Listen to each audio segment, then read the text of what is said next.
미국으로 입양을 간 천사 같은 아이가, 3살짜리 여자아이가 저에게 물어봤어요. 너 얘 엄마야? 아줌마가 이 오빠 엄마야. 근데 너 좋은 엄마야? 그 말에 가슴이 무너졌어요. 나는 어떤 엄마인가? 아니, 나는 나쁜 엄마야. 아줌마는 오빠들에게 좋은 말보단 나쁜 말을 더 많이 가르친 나쁜 엄마야.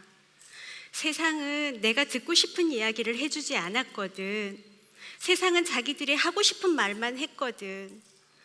희망적이고 칭찬의 말보다는 모질고 절망하는 이야기를 더 많이 해줬거든. 그래서 그 말에 아줌마 아들이, 아줌마 딸이 상처받을까봐, 그 말에 쓰러져서 일어나지 못할까봐 아줌마는 아이들에게 너무 나쁜 말을 가르쳤어. 욕을 가르쳤어. 하지 않아도 되고 듣지 않아도 되는 말을 가르쳤어. 나는 정말 나쁜 엄마야. 사람들은 저에게 너는 진짜 대한민국 3대 독한년 중에 하나다. 너는 세계 5대 계모 중에 하나일 거다 라고 이야기를 하지만, 그래도 위로를 받는 거는 신데렐라랑 백설공주는 왕자님이랑 결혼을 했잖아요. 콩지도 신발 잊어먹어가지고 고을원님 아들이랑 결혼했잖아요. 심청이도 아버지 때문에 인당수에 뛰어들었지만 결국은 연꽃 타고 올라와서 왕비까지 됐잖아요. 우리 아이들도 어쩌면 왕자랑 공주랑 결혼을 하게 될지도 모른다는 이야기를 가지고 희망을 삼고 있어요. 선생님이 너희들은 꿈이 뭐야? 너희들은 뭐가 되고 싶어? 라고 물어봤어요. 친구들은 변호사요, 저는 외교관이요 라고 얘기를 했는데, 저는 과감히 손을 들어서 저는 이 나라의 국모가 되겠습니다. 저는 국모가 꿈이었어요. 5살 때 TV에서 우연히 본 한 여인의 모습이 너무 아름다운 거예요. 너무 자상해 보이는 거예요. 아빠 저 사람 누구야? 저 사람은 영부인이야. 영부인이 뭐야? 국모야. 이 나라의 국모야 저 사람은. 아빠 나 국모 될래. 나는 저 사람처럼 좋은 엄마가 될 거야. 저는 엄마가 없어요. 태어나서 바로 엄마가 돌아가셨어요. 물론 부유한 아버지 밑에서 엄마를 대신해줄 많은 사람들과 함께 살았지만 엄마의 자리는 늘 저에게 빈자리였어요. 그래서 엄마에 대한 환상을 가졌는데 저분을 보고 나는 국모가 돼야 되겠다, 그런 생각을 했어요. 친구들이 소꿉놀이를 막 하잖아요. 네가 엄마 해, 내가 아빠 할게. 나는 아가야 할 거야. 정수가 너는 뭐 할래? 나는 국모 할 거야. 친구들은 저와 안 놀아줬어요. 그래서 집에 가서 혼자서 분홍색 보재기 여기다 묶어놓고 손 흔드는 연습했었어요. 난 이렇게 될 거야. 저를 국모의 꿈을 가지고 살고 있었는데 우리 아빠가 이렇게 말씀하셨어요. 야야, 국모는 대한민국을 대표하는 사람이 국모다. 그리고 국모는 대한민국을 대표하는 자식을 키우는 사람이 국모다. 그러니 너는 좋은 국모가 될 수 있을 거라고 생각한다. 저를 국모로 만들어준 제 딸입니다. 너무 귀엽죠? 너무 이쁘죠? 그러나 이 년은 보통 년이 아닙니다. 제가 가장 가난하고 가장 어려웠을 때 축복처럼 선물처럼 저에게 온 아이입니다. 너무 가난해서 하루에 버스 5번밖에 오지 않는 그런 시골에서 살았어요. 100에 10만 원이면 어떤 집인지 아시겠죠? 성냥갑 같은 손바닥만한 집에 진짜 콧등이만한 부엌. 자는 애를 발로 몇 번 밀어봐요. 연탄가스에 이게 죽었나 살았나. 그렇게 어렵게 살았어요. 저는 일을 해야 했거든요. 새벽이면 그 버스 시간에 맞춰서 칼바람 맞으면서 아이를 담요에 싸서 갔어요. 그리고 어린이집 앞에 내려다 놓고 은하야, 엄마 일하고 올 테니까 잘 놀고 있어. 말은 하지 않지만 제 딸은 저를 글썽글썽하면서 쳐다봅니다. 그 눈은 저에게 이렇게 얘기해요. 엄마 오늘 안 가면 안 돼? 엄마 오늘 하루만 해서 안 가면 안 돼? 아니 엄마 나 오늘 하루만 엄마 따라가면 안 돼? 엄마 친구들이 나 놀려. 너는 왜 1등으로 와서 꼴등으로 가? 너는 엄마가 없어? 왜 니네 엄마는 안 와? 엄마, 그 눈동자를 보면서도 그 딸의 마음을 읽어내지만 그래도 밀어 넣어요. 강제로 가. 어린이집 가 있어야지. 그래야 엄마가 일을 하지. 그래야 돈을 벌지. 그래야 엄마가 저녁에 맛있는 거 사줄 거 아니야. 그러니까 가. 어떤 날은 30cm 자가 부러지도록 때려서 아이를 어린이집에 넣어요. 그리고 돌아서는 저도 울고 아이도 울고. 너무 열심히 살고 정말 죽도록 일을 하고 살았어요. 그래서 일주일에 하루는 쉴 수 있는 날이 저에게도 오게 됐어요. 우리 아버지는 일주일에 하루는 남을 위해서 사는 게 사람같이 사는 거다라고 가르치셨어요. 그래서 제 딸을 데리고 가까이 있는 보육시설에 자원봉사를 하러 갔는데 거기에서 한 남자아이를 만나요. 그 아이는 두 다리도 없어요. 오른손도 없어요. 다른 애들 기차놀이 할 때 그 아이는 혼자 피아노 밑에 들어가서 손가락 빨고 있던 아이였어요. 그러나 우리에게는 그 아이 없는 것보다 있는 게 너무 많게 느껴졌어요. 그 아이와 1년을 쭉 지켜봤었는데 2년이 8살 때 엄마, 나는 8년 동안 엄마한테 사랑을 받았잖아. 그러니까 엄마 8년 동안 이 아이 사랑해주면 안 돼? 내가 양보할게. 이 아이 입양하면 안 돼? 이 아이는 우리가 아니면 데려갈 사람이 없는 것 같아. 엄마, 내가 도와줄게. 내 동생 했으면 좋겠어.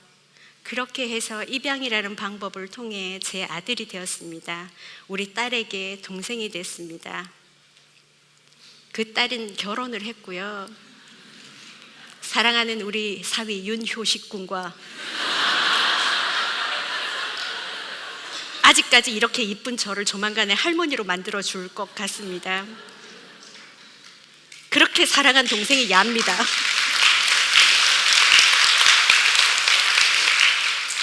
근데 야도 보통이 아니에요. 누나의 사랑을 듬뿍 받고 그렇게 아들이 된 우리 아들, 그리고 이 두 아이들, 이 두 남매의 마음은 사람의 표현할 수 없을 정도로, 언어로, 단어로 표현할 수 없을 정도로 지극히 서로 사랑하는, 그리고 정말 누나가 지극히 동생을 위해서 희생하는 그런 사이입니다. 저는 새벽에 건설 현장에서 청소 일을 했어요.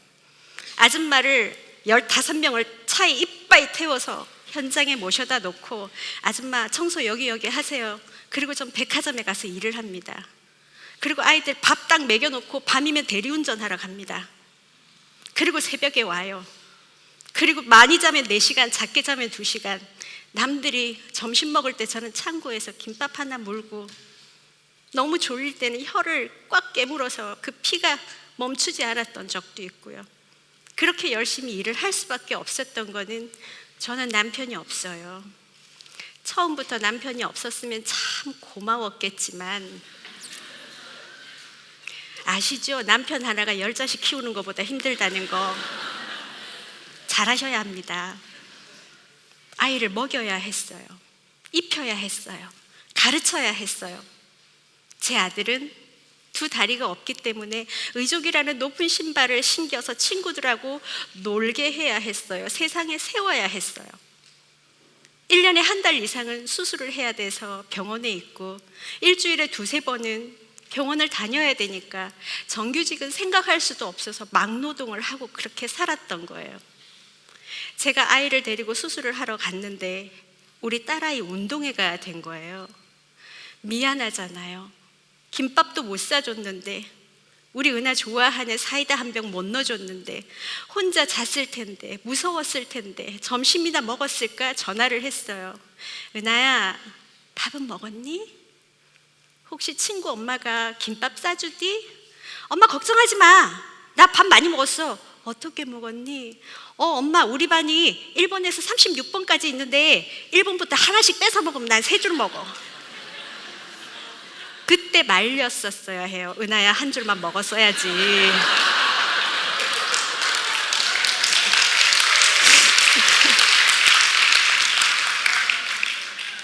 현장에서 청소 일을 하다 보니까 시간을 못 맞춰서 아이가 학교 갈 때 늦게 왔어요. 집에 오니까 애가 없는 거예요. 이 누나가 동생을 포대기로 업고 학교를 간 거예요. 그것도 화장실에서 울고 있는 거예요. 은하야, 너 왜 여기 있어? 엄마 금방 온다고 했잖아. 동생 놓고 학교 가면 되잖아. 아니야 엄마, 혹시 나 없을 때 얘가 위험한 거 만지면 어떡해. 그래서 내가 업고 왔어. 근데 왜 화장실에 있어? 엄마, 사실은 친구들이 놀렸어. 뭐라고? 은하 동생 병신이라고, 같이 놀지 말라고, 재수 없다고, 제 6남매 찍냐고 그러면서 놀렸어. 그래서 나 여기 있는 거야. 그 아이를 받아서 오면서 은하야, 괜찮아. 장애인인 거 죄 아니야. 장애인으로 태어난 거 죄 아니야. 그러니까 들어가서 공부해. 저녁에 집에를 왔는데 딸아이의 손이 이만큼이 부어 있는 거예요. 은하야, 너 손이 왜 그러니? 엄마, 잘못했어요. 잘못한 거 말고 손이 왜 그러냐고. 엄마, 내가 놀이터에서 놀고 왔는데 내 발은 더럽잖아. 근데 내 동생은 다리가 없으니까 엉덩이로 밀고 다녀야 되고 무릎으로 기어 다니는 게 너무 마음이 아파서 락스로 청소했어. 아이라서 락스를 희석하는 걸 몰랐던 거예요. 원액으로 청소해서 손이 이만큼 부어 있으면서도 그래도 지 동생 이쁘다고 쭉쭉 빨고 안고 자고, 엄마한테 야단 맞으면 얘가 때릴 때가 어딨다고 때리냐고 지 동생 감싸 안는 누나입니다.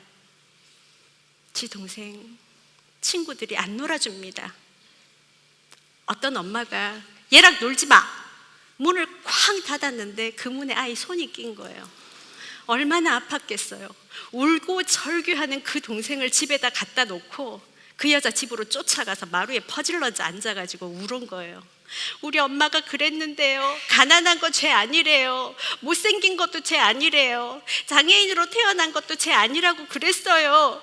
열심히 안 사는 게 죄예요. 우리 동생한테 왜 그러세요? 우리 동생 전염병 아니거든요.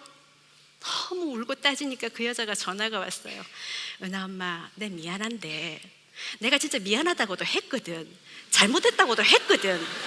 내가 다시는 안 그런다고도 했는데 너희 딸이 집에를 안 간다. 전화 바꿔줄게. 네가 어찌 한번 해봐. 전화를 받고, 은하야, 아줌마가 미안하다고 하잖아. 집에 가. 엄마, 난 갈 수 없어. 이렇게는 갈 수 없어. 어쩔 건데 그러면? 나 이 집 남편 만날 거야. 네가 그 집 남편 만나가 뭐하게? 마누라 교육을 어떻게 시킨 거야? 정말 보통 년이 아니죠.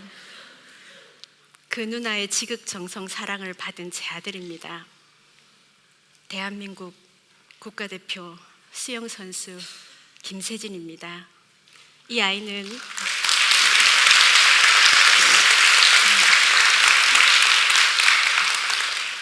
이 아이는 5살 때 5km 마라톤을 완주했고요. 걷는 것도 불가능했던 그런 아이가 일어서서 9살 때 10km 마라톤을 완주했고요. 그리고 15살, 만 15살에 성균관대학교 역대 최연소 전 학년 장학생으로 입학을 했어요. 뿐만 아니라 이 아이가 받는 장학금은 장애인이라서 주는 장학금이 아니에요. 성적이 좋아서 받는 장학금입니다. 네.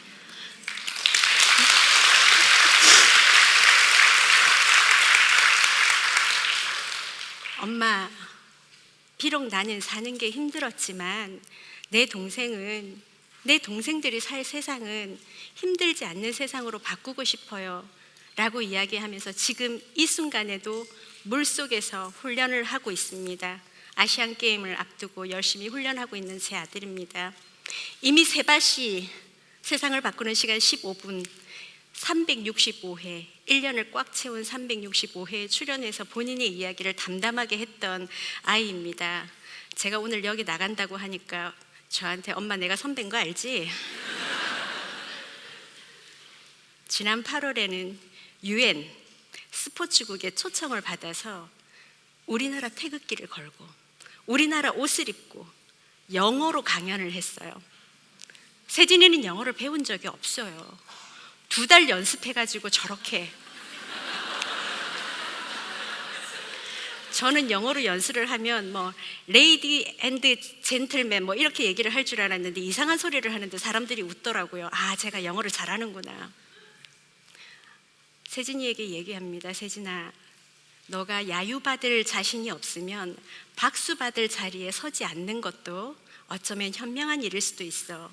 그 자리는 네 거라고 생각하면 안 돼. 네가 잠시 빌려서 있는 거야. 그 자리를 지키고 싶으면 훨씬 더 많은 노력을 해야 된다. 그렇게 이야기합니다.